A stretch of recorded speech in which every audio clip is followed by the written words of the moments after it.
Hi, and welcome to Review Document Structure. So the document structure is basically how the page is set out, and we generally do this using a number of graphical documents.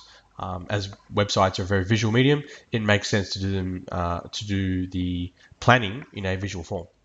So one of the ways we can do this is with a screen design. So a screen design would show you exactly how each page will look. Okay, and here's an example of a screen design.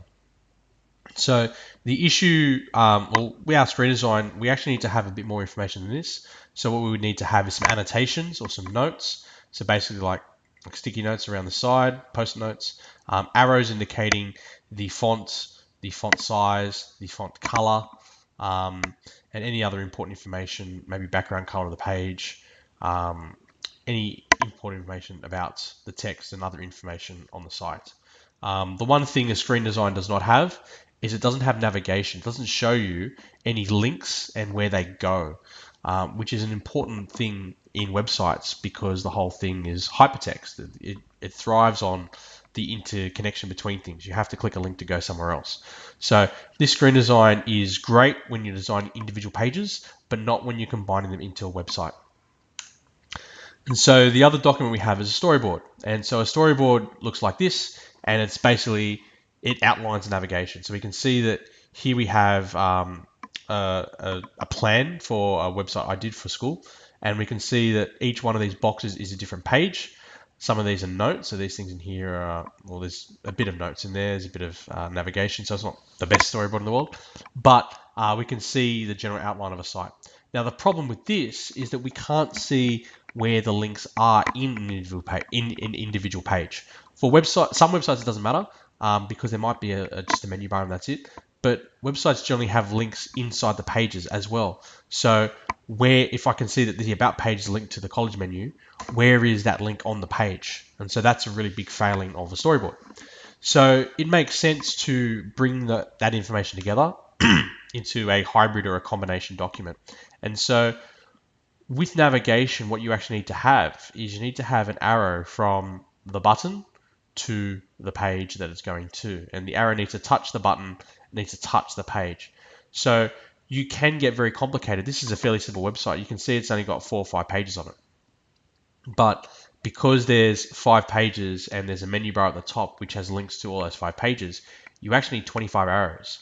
1 arrow from each page going to 5 arrows from each page going to the pages that they link to. And so you can see very easily it gets very complicated. So when you're designing storyboards, really important that you use a design similar to this. This is extremely important. You must do this for your task. Okay.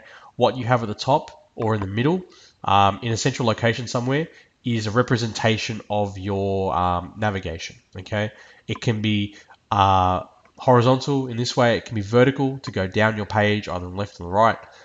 It's up to you where you want your navigation to be, but it's important that you draw your bar in the right orientation and you draw your bar in a central location on the page that the storyboard will sit. And the reason for that is this. You'll then go and do a set of screen designs like so. And they can be like this, they can be like the YouTube ones. The screen design itself doesn't matter so much as long as it's got the annotations. But you would have a representation for a menu bar, and you just have menu bar on it, nothing else. You don't need to draw the individual boxes, you just write bar. And then from your menu bar, you will draw an arrow to each page. And this way it simplifies the navigation. You can see where those buttons are going to be because you do have simplified navigation. If you have a link on a page that goes somewhere else, you can draw that to the page. So you might have a link here. This is a page to gas giants. You might have a link to galaxies because a gas giant is galaxies are made up of, in part, gas giants. Or the solar system has a number of gas giants in it, such as Jupiter, for instance. The other thing you need to indicate is links to external pages, and we haven't done that on this diagram. So if I was linking to, say for this one about planets, maybe the NASA website, all I do is I draw an arrow from the page into nothing. So an arrow to nothing, and then I'd put an annotation that says to NASA or something like that. Okay, so it's not touching any of these pages, it's just going to blank space, and it says to NASA.